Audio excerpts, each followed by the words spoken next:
Everyone, আমার নতুন আরেকটি ভিডিওতে আপনাদের সকলকে স্বাগত। আজকে বানাবো ঘুগনি। দেখুন, ঘুগনি বানানোর জন্য আমি এখানে মটরগুলো সারা রাত ভিজিয়ে রেখেছিলাম, ওভারনাইট রেখেছিলাম। আপনারা চাইলে 6-7 ঘন্টাও রাখতে পারেন। তো দেখুন, আমি মটরগুলো ভালো করে ফ্রেশ জল দিয়ে ধুয়ে নিয়েছি। এবার মটরগুলোকে আমি সেদ্ধ করতে বসাবো।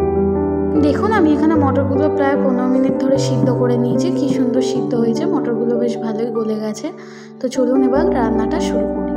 দেখুন, আমি এখানে রান্নার জন্য নিয়ে নিয়েছি আলু, পেঁয়াজ, একটু রসুন কুচি, 2টো কাঁচা লঙ্কা, আর মশলার মধ্যে নিয়েছি হলুদ গুঁড়ো, জিরে গুঁড়ো, ধনে গুঁড়ো, আর নিয়েছি একটু চানা মশলার গুঁড়ো, মানে ঘুগনি মশলাও যেটা বলতে পারে। আর নিয়েছি একটু গোটা গরম মশলা। গোটা গরম মশলার মধ্যে রয়েছে এলাচ, দারচিনি, একটু জিরে, আর একটু শুকনো লঙ্কা, আর রয়েছে একটা তেজপাতা। আমি এখানে কড়াই গরম হতে বসিয়ে দিয়েছিলাম। কড়াই গরম হয়ে গেছে। এবার বেশ কিছুটা সাদা তেল দিয়ে দিচ্ছি। আপনারা যতটা তেল মশলা খাবেন ততটা ইউজ করবেন। আমি যতটা তেল মশলা কম ইউজ করা যায় ততটাই করব।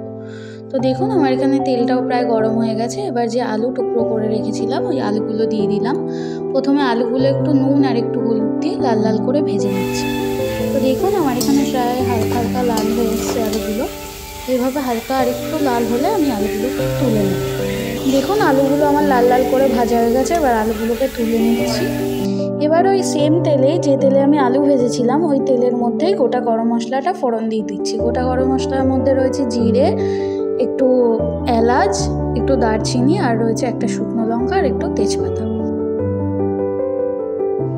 ফোড়নগুলো থেকে একটা সুন্দর গন্ধ বেরোতে আরম্ভ করলে এর মধ্যে একটু দিয়ে দিলাম আমি রসুন কুচিয়ে রেখেছিলাম, ওই রসুন কুচিগুলো দিয়ে দিলাম।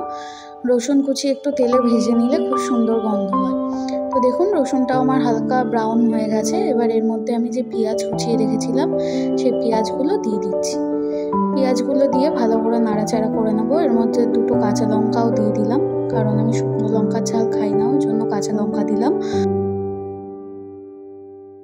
দেখুন, হালকা নেড়ে ছেড়ে পেঁয়াজটা যাতে তাড়াতাড়ি নরম হয়ে যায় ওর জন্য একটু নুন দিয়ে দিচ্ছি। নুন দিলে পেঁয়াজটা তাড়াতাড়ি নরম হয়ে যাবে। পেঁয়াজটা হালকা লাল লাল হয়ে যাওয়ার পর আমি যে মশলাগুলো নিয়েছিলাম, হলুদ গুঁড়ো, জিরে গুঁড়ো, ধনে গুঁড়ো, আর যে ঘুগনি মশলাটা নিয়েছিলাম সেই মশলাগুলো দিয়ে ভালো করে নেড়ে ছেড়ে নিচ্ছি। মশলাগুলো যাতে পুড়ে না যায় ওর জন্য আমি হালকা হালকা জল দিয়ে নিচ্ছি, নাহলে মশলাগুলো পুড়ে উঠবে। তো দেখুন, আমি অল্প করে একটু জল দিয়ে নিলাম। অল্প জল দিয়ে মশলাটাকে ভালো করে কষিয়ে নিয়েছি। দেখুন, মশলার থেকে তেল ছেড়ে এসছে। এবার আমি এর মধ্যে সামান্য আদা রসুন বাটা দিলাম। এই আদা রসুন বাটাটা আমি কিনে এনেছি, আপনারা চাইলে ঘরেও আদা রসুন বেটে নিতে পারেন। আমি যেহেতু রসুন ফোড়নও দিয়েছিলাম তো আদা রসুনের পেস্টটা অল্প দিলাম, আর দিলাম একটু চিনি। এবার আদা রসুনের পেস্ট আর চিনি দিয়ে ভালো করে মশলাটাকে আর একটু কষিয়ে নেব। মশলা থেকে আদা রসুনের কাঁচা গন্ধটা চলে গেছে। এবার যে ঘুগনির মটরগুলো আমি সিদ্ধ করে রেখেছিলাম আর যে আলুগুলো ভেজে তুলে রেখেছিলাম ওই মটর আর আলুগুলো দিয়ে মশলার সাথে ভালো করে আরও 2 মিনিট কষিয়ে নেব। দেখুন, মশলার সাথে ভালো করে কষিয়ে নেওয়ার পর আমি একটু নুন দিয়েছিলাম।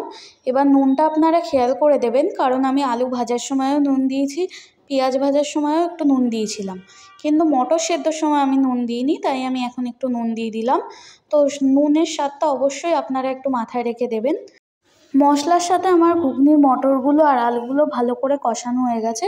এবার আমি এর মধ্যে একটু গরম জল দিয়ে দিলাম। অবশ্যই এখানে গরম জল ইউজ করবেন। জল দিয়ে ভালো করে নেড়ে ছেড়ে আমি এবার এটাকে একটু ঢাকা দিয়ে রাখবো। ওই 10 মিনিট মতন ঢাকা দিয়ে রাখবো, ফুটে উঠলে নামিয়ে নেবো। তো দেখুন, আমি এখানে ঢাকা দিয়ে দিলাম।